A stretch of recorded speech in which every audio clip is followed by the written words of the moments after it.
Hello সবাইকে, আজ আমি তোমাদের সাথে শেয়ার করব আমার অ্যাপার্টমেন্টের কিছুটা অংশ।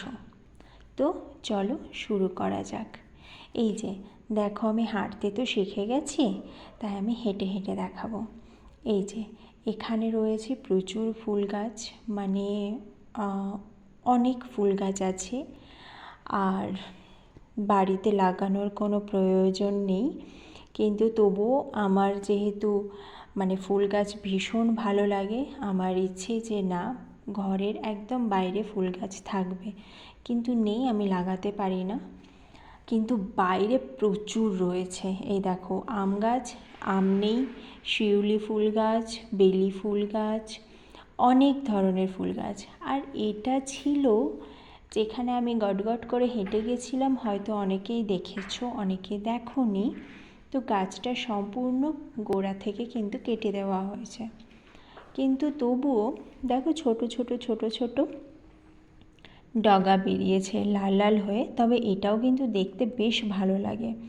আগে আমি এই গাছটা জানতাম পাপড়িগুলোই হচ্ছে ফুল, পরে থেকে খেয়াল করি না, ফুলটা হচ্ছে পাপড়ির ভেতরে থাকে, মানে পাপড়িটা রং বেরঙের হয় আর ভেতরে থাকে সাদা রঙের ফুল।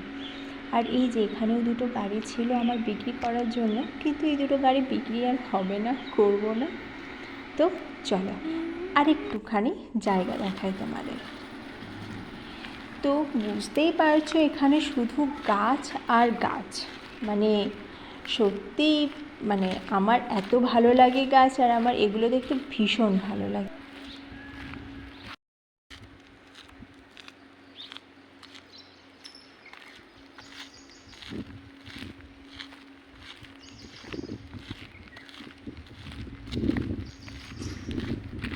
অনেকেই হয়তো দেখেছিল শীতের সময় আমি অনেকগুলো ছবি পোস্ট করেছিলাম, সেখানে কিন্তু এই মানে ছোট বাগানটি ফুলে ভর্তি ছিল, অসাধারণ ছিল দেখতে।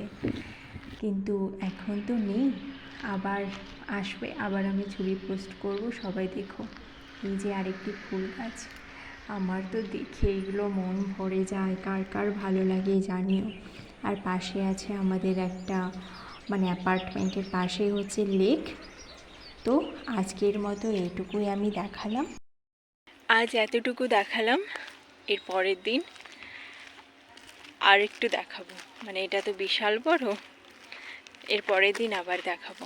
সবাই টাটা, ভালো থেকো, সুস্থ থেকো।